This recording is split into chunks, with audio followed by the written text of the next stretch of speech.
महाराज जी आप लोग गाय को माता कहते हो तो भैंस को बुआ कह सकते हो आप लोग? हमने उसे बिठाया, हमने उसे कहा बेटा ये बताओ। उसने कहा महाराज जी दूध गाय भी देती है, दूध भैंस भी देती है। हमने बिठाया, हमने कहा ये बताओ तुम्हारी बहन है? बोला है। मैंने कहा तुम्हारे भांजे हैं? बोला है। मैंने कहा तुमने अपनी मां का दूध पिया है कि बहन का दूध पिया है? बोला मां का पिया है। मैंने कहा दूध तो तुम्हारी बहन भी देती है पर तुमने मां का ही क्यों पिया है? मां को ही मां क्यों कहते हो, बहन को मां क्यों नहीं कहते? दूध तो तुम्हारी बहन भी देती है। भांजे हैं तो पिए ही होंगे, तुम भी लग जाते। हमने कहा जैसे तुमने मां का दूध पिया है, बहन का नहीं, बहन को बहन कहा जाएगा, मां को मां कहा जाएगा, उसी प्रकार दूध देने वाली बकरी भी है पर मां गाय को ही कहा जाएगा, सबको मां नहीं कहा जाएगा। दूध देने वाली तो बकरी भी है, भैंस भी है, पर हर स्थान वो स्थान सबको नहीं मिल सकता। गावो विश्वस्य मातरः, गाय की आज्ञा वेद देता है, गाय की सेवा भगवान ने की। गाय के दूध में जो गुण हैं वो भैंस के दूध में नहीं है। पूछ लेना किसी साइंटिस्ट से, वैज्ञानिकों से जो मेडिकल साइंस को जानते हैं, जो गायों पर रिसर्च करते हैं, उनसे पूछना। जो गाय के दूध में तत्व है, जो शक्ति है, वो भैंस के दूध और बकरी के दूध में, भेड़ दूध तो भेड़ भी देती है पर भेड़ को मां नहीं कहा जाएगा, भैंस को मां नहीं कहा जाएगा। हमने कहा तुम्हारी बुद्धि में मोतिया बिंद पड़ गया है, हम क्या करें? सब दूध देते हैं तो सबको तुम मां कहोगे? दूध तो सब देते हैं, सबका दूध पीने योग्य नहीं है ना? दूध तो कुतिया भी देती है, अपने बच्चों को दूध नहीं पिलाती क्या वो? दूध तो बिल्ली भी देती है, बिल्ली भी अपने बच्चों को दूध पिलाती है।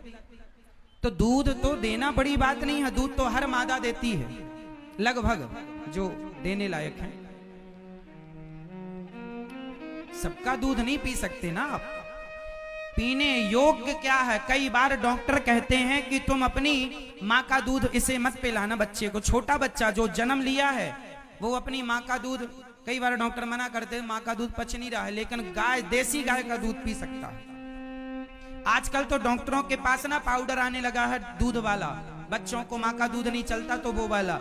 आज के 50 साल पहले कोई पाउडर वाउडर नहीं था, माँ का दूध नहीं पचता था तो सिंपल गाय का दूध बच्चे को पिलाया जाता था और सुंदर गाय का दूध पी के बच्चा तंदुरुस्त होके पलता था, बढ़ता था, कोई दवाई नहीं, कोई हेडेक नहीं। आज बहुत सारे चोचले हैं। गाय मां है, क्योंकि गाय का दूध ही नहीं, इस धरती पर गाय ही एक ऐसी है जिसका मूत्र पिया जाता है, जिसका मूत्र पिया जाता है। भैंस का मूत्र नहीं पी सकते। तुम कुत्ता कुतिया पालते हो, पी के देखना भला।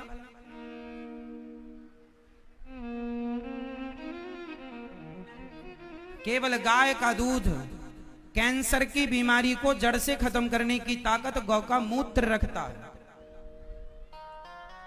गाय के यहां पर गले में, गर्दन में, यहां हाथ फेरने से ब्लड प्रेशर बढ़ा हो तो नॉर्मल हो जाता है। डॉक्टर कह रहे हैं, हम नहीं कह रहे हैं। गाय का 1 तोला घी जलाने से 1 टन ऑक्सीजन पैदा होती है। आप में से कितने लोगों ने भोपाल गैस कांड सुना है?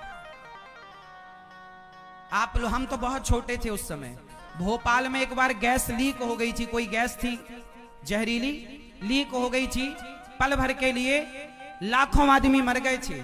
ट्रेन गुजरी थी तो सारे ट्रेन में यात्री मरे मिले थे, सारे लोग मर गए थे। लेकिन आपने अखबार पढ़ा होगा, मेरे पास कटिंग रखी है अखबार की, कि उसी क्षेत्र में जो हर घर में छोटा बड़ा मतलब जो था सब मरे मिले हैं। जहरीली कोई गैस लीक हो गई थी, सारे लोग मर गए थे क्षेत्र के, घर में बच्चे बूढ़े सब मर गए थे। लेकिन उसी क्षेत्र में, उसी जगह पर जिसके आजू बाजू के घर मरे थे, उस घर में एक ब्राह्मण का घर सलामत था। ब्राह्मण पंडित जी, पंडितान, उनके बच्चे वो नहीं मरे। पूछा गया क्यों नहीं मरे? बोले हमारे यहाँ रोज गाय के शुद्ध घी से रोज हवन होता है और उस हवन के प्रभाव से उस गैस का प्रभाव नहीं पड़ा। क्यों? साइंस कहता है गाय का एक तोला कितना होता है बताओ? 10 ग्राम। एक तोला मतलब 10 ग्राम। गाय का एक 10 तोला घी जब जलता है तो 1 टन ऑक्सीजन रिलीज होती है। ये हम नहीं कह रहे हैं, साइंस। पहले के लोग हवन करते थे, स्वाहा स्वाहा स्वाहा स्वाहा, घी जलाते थे। मूर्ख नहीं थे तुम्हारे बाप दादे, मूर्ख नहीं थे वो ऋषि मुनि। साइंस था कि घी जलाने से वातावरण शुद्ध होता है। अभी कोरोना वायरस जब फैला तो कुछ लोगों ने सलाह दी डॉक्टरों ने कि अपने घर में हवन करिए घी का, जड़ी बूटियों का, क्योंकि उससे पॉजिटिविटी फैलेगी और बैक्टीरिया उस धुएं से मरेंगे। बैक्टीरिया वायरस मरेगा, जो भी बैक्टीरिया, नाना प्रकार की गंदगी।